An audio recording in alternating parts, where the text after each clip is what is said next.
벨라루스는 외국의 침략에 직면하여 가까운 동맹국인 러시아가 내준 핵무기를 기꺼이 사용할 것이다. 알렉산더 루카셴코 대통령은 목요일 나토 국가들과의 국경을 둘러싸고 긴장이 고조되면서 이같이 말했다. 미인스크는 러시아가 2022년 초 벨라루스를 침공의 발사대 중 하나로 사용하는 등 우크라이나에서 러시아의 전쟁에서 핵심적인 역할을 해왔다. 지난 1년에 걸친 러시아 벨라루스의 합동 군사 훈련은 벨라루스 군대가 분쟁에서 러시아 군대와 함께 할 수 있다는 우려를 부채질했다. 블라디미르 푸틴 러시아 대통령에 따르면 6월에 러시아의 핵탄두는 보도에 따르면 억제를 위해 벨라루스에 인도되었다. 국영통신사 벨타와의 인터뷰에서 루카셴코는 우크라이나인들이 국경을 넘지 않는 한 벨라루스는 이 전쟁에 결코 관여하지 않을 것이라고 주장했다. 그러나 그는 우리는 러시아를 계속 도울 것입니다. 그들은 우리의 동맹입니다. 라고 덧붙였다.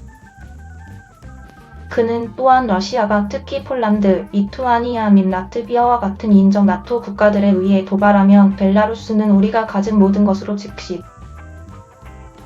대응할 것이라고 경고했다. 러시아의 핵무기 중 얼마나 최근 벨라루스로 운송되었는지는 명확하지 않으며 미 국방정보국 기여의 고위 관리들은 푸틴의 주장을 의심할 이유가 없습니다라고 말했지만 미국과 서방 관리들은 어떤 무기도 공개적으로 확인하지 않았다. 인터뷰 동안 루카셴코는 만약 벨라루스가 공격을 받게 된다면 우리는 지체하지 않고 기다리지 않을 것입니다. 우리는 억제를 위해 우리의 무기 전체를 사용할 것입니다. 라고 말했다. 우리는 누군가를 겁주기 위해 핵무기를 여기에 가져온 것이 아닙니다. 라고 그는 덧붙였다. 그렇습니다. 핵무기는 강력한 억제 요인을 나타냅니다. 그러나 이것들은 전략적인 것이 아니라 전술적인 핵무기입니다. 이것이 우리에 대한 공격이 시작되면 즉시 그것들을 사용할 것입니다.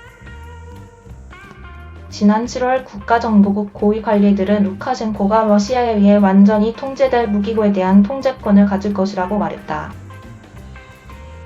루카셴코의 최근 발언은 이번 여름 초 러시아에서 일어난 짧은 반란의 결과로 벨라루스에 주둔하고 있는 러시아 용병 그룹 바그너의 존재로 벨라루스 북부 이웃들이 긴장하고 있는 가운데 유럽의 안보 지형이 점점 불안정해지고 있는 가운데 나왔다. 최근 몇 주 동안 나토와 유럽연합 회원국들에 대한 압력을 높이기 위한 명백한 시도로 바그너 군대가 폴란드와 리투아니아 사이의 좁은 지역으로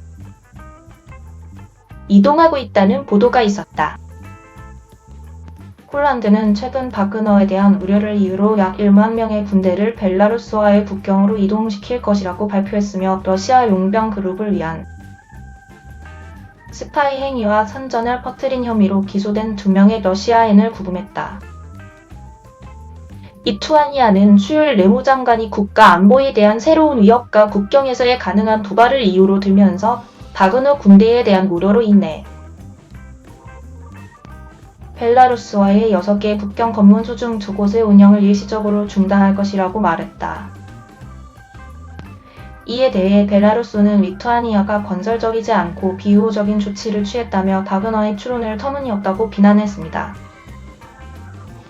5일 인터뷰에서 루카셴코는 실패한 바그너 반란으로 푸틴이 약화되었을 수 있다고 부인하며 그러한 주장을 전혀 말도 안 되는 소리라고 말했습니다. 푸틴은 이제 더 노원되고 더 교활하고 더 현명합니다. 우리의 적들은 그것을 알아야 합니다. 루카셴코는 오늘날 아무도 푸틴을 정복하지 않을 것입니다. 라고 덧붙였습니다. 그는 또한 벨라루스의 바그너 전사들을 배치하는 것이 자신의 생각이었다고 거듭 강조했습니다. 이 반란을 잠재우기 위해 이 화재를 진압하기 위해 그 반란은 모든 사람에게 파괴적일 수 있었기 때문에 어떤 조건도 받아들일 필요가 있었습니다. 라고 그는 말했습니다. 루카셴코는 또한 목요일 진행 중인 전쟁에 무게를 두어 러시아가 7년 이상 전 우크라이나로부터 불법적으로 합병한 크림 영토를 결코 포기하지 않을 것이라고 경고했습니다. 벨타에 따르면 그는 러시아가 우크라이나에 대한 협상이 열려있지만 절대 크림 반도를 반환하지 않을 것입니다. 라고 말했습니다. 그런 일은 일어나지 않을 것입니다. 저는 지금으로서는 러시아가 어떤 주제에 대해서도 논의할 준비가 되어 있습니다. 저는 확실히 알고 있습니다. 루카셴코는 말했습니다. 그러나 그는 우크라이나인들이 미국인들에 의해 밀리고 현재 협상을 원하지 않으며 예비 조건 없이 시작해야 한다고 덧붙였습니다. 우크라이나에 대한 모든 평화회담에는 벨라루스가 포함되어야 하며 우리는 그곳에 우리의 이익이 있고 우리의 입장을 들어야 합니다. 라고 덧붙였습니다. 크림반도는 우크라이나 시위대가 친러시아 대통령 빅토르 야누코비치를 무너뜨리는 것을 도운 직후인 2014년 러시아에 의해 강제로 점령되었습니다. 2주 후 러시아는 국민투표에서 우크라이나와 전 세계 대부분이 비합법적인 것으로 비난을 받았고 당시에는 제2차 세계대전 이후 유럽에서 가장 큰 영토로 여겨졌습니다.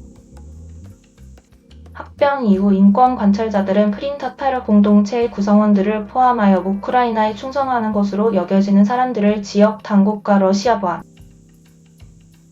기관이 박해하고 체포하는 등 크림이 경찰 국가로 전락하는 것을 묘사했습니다.